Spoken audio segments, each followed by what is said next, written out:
Some of you baby mamas are feeling some kind of way because you never thought that your baby daddy would find himself a new baby mama, especially if that new baby mama becomes his wife.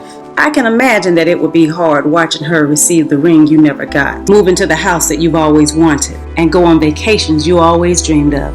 But then again, there are you wives who never imagined that you would ever have to share your husband with his first baby mama and their child. And let's not forget you daddies who feel like you are stuck between a rock and a hard place because now you have to deal with two women, all because you couldn't keep your pants zipped up. So what do you do when your baby daddy finds himself a new baby mama? You put your big girl panties on and you just deal with it. Ladies, when you make the decision to have a baby by a man who would not marry you, you put yourself at the risk of having to share your child with him and another woman later on in life. Wives, when you marry a man who already has children, you sign up to help him co-parent that child, as well as accepting the fact that his baby mama will always be a part of his life. Me personally, I have a problem with stepmoms who treat their husband's children like they're the help.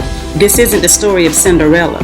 Baby mamas would catch a case over their kids. But then again, I have a problem with fathers who get involved with these women who can't love his children as if they're her own. Daddies, if you marry a woman and she's mistreating your children and showing favoritism towards her own, God is going to handle your tail for not manning up and making sure that your children are protected and taken care of. But we're not going to forget you baby mamas who feel like just because you've had a baby by a man, you own him forever. Y'all forget the story of Abraham, Sarah, and Hagar. Even though Hagar gave Abraham his first son, Sarah was still the wife. And the moment Hagar started tripping and Sarah got offended, Abraham gave her behind the boot. You see, wives have privileges and access to things that baby mamas never will. And before you get started, yes, we all know that marriage has no guarantees. But just in case the brother decides to hit his head and start tripping and want to leave you, he won't just be leaving a baby mama. He'll be leaving a woman who now owns 50% of what he's earned. What some of you have forgotten is God doesn't send baby daddies. He sends husbands, because every queen deserves her king. But he can't send you your king if you keep getting pregnant by the help.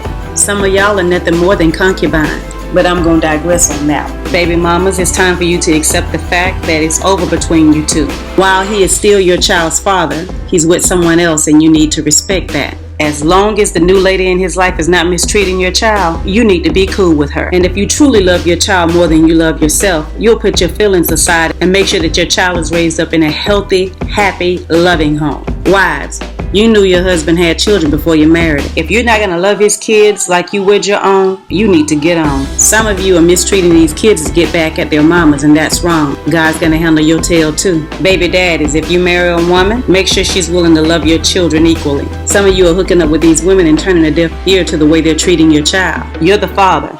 Protect those babies. Man up. Now, if I've offended some of you and some of the things that I said today, oh well. I'm here to be a voice for the children. They deserve better. They didn't ask for this. You put them in this situation. So get it together and do better.